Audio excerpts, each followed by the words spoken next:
Hey everyone, and welcome. Today we're going to dive into something I think is just so cool. It's a research paper, but not from some big university lab. Nope. This comes from a group of junior high school students who saw a common problem and came up with a genuinely brilliant solution. This is the story of the umbrella. Okay, picture this. Has this ever happened to you? You're caught in the rain, it's dark, your phone is about to die, and you're trying to juggle an umbrella while using your phone's flashlight. It's a total mess, right? Well, that exact feeling, that moment of frustration, that's where this whole story begins. So, here's how we're going to break down this awesome invention journey. We'll start with the problem, then check out the brilliant idea they came up with, the Umbrelight. Then we'll peek inside the workshop, see how it actually performed in test, and finally, look at where this thing could go next. All right, first up, let's really dig into the problem they were trying to solve. For a lot of people, students walking home late or commuters getting off a night shift, getting around after dark in bad weather, it's more than just annoying. It's a real challenge, touching on everything from safety to just staying connected. And this is the equation that sparked the whole thing. You've got your umbrella, you need a flashlight, and you need a power bank for your phone. Trying to carry all three of those things at once? It's just clunky. It's inefficient. It's one of those everyday problems that you just know there has to be a better way to solve. And this, right here, is where it gets really cool. A team of junior high schoolers from Unidada Christian colleges saw this problem and didn't just shrug. They actually designed a solution. And they gave it an awesome name, the Umbrelight. Now, this wasn't just some random, hey, let's think a light on an umbrella kind of project. No way. This was guided by some really solid design principles. They were super focused on solving a real-life problem and really thinking about the person who would be using it. Their main guiding star was something called human-centered design. And what that really means is you start with empathy. You put yourself in the user's shoes. So they weren't just thinking about wires and batteries. They were thinking about that person walking home in the pouring rain in the dark.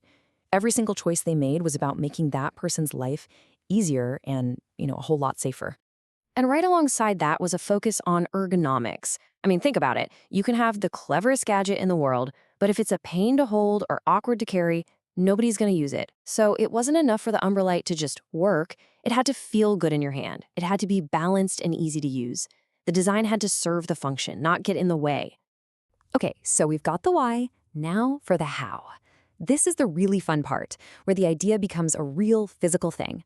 Let's step into the inventor's workshop and see how they actually built this prototype from the ground up. And what's so amazing here is just how resourceful they were. I mean, look at this. They're using a water bottle for the casing. They're soldering and wiring everything themselves. They laid out these 5 simple steps, almost like a DIY guide. So they didn't just invent a product, they basically created a blueprint that anyone could potentially follow. So clever. All right, building it is one thing. But does it actually work? This is where the students really shine, because they didn't just stop at the prototype. They put on their scientist hats and used a proper, data-driven approach to test their creation. So, how did the Umbrelight actually do? First big question on the list. How well does this thing actually charge a device? I mean, could this homemade power bank really give a modern smartphone or tablet a useful boost? And wow, the results are pretty darn good. Over a 3-hour test, a smartphone got more than half its battery back.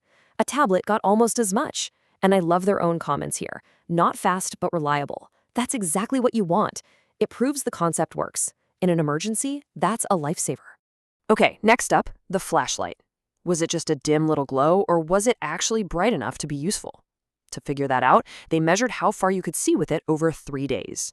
So on day 1, the light was effective up to 3 meters. That's definitely enough to see the path in front of you. But, and this is important, the data is really honest here. You can see a pretty clear drop-off in performance as the battery gets used up over the next 2 days. And this chart just makes that drop-off crystal clear. Look at that steep decline from day 1 to days 2 and 3. This is what makes for really good research. They're not hiding the weaknesses, they're showing both what works great and what needs improvement for the next version. Which, of course, leads to the biggest question of all. With the charging and the light, just how long does the battery power last in total? How long can you count on this thing when you really need it? And the answer they came up with was 3 hours. Their tests consistently showed about 3 hours of continuous power. That's 3 straight hours of charging for your phone or tablet. When you think about a commute or being stuck somewhere. That's a really significant amount of time. So, after all that incredible work, the design, the builds, the rigorous testing, what's the big takeaway here? Let's dive into the students' own conclusions and see what they think should happen next. This to me is just fantastic. They didn't just say, hey, we're done. They created a clear roadmap for anyone who wants to build on their idea.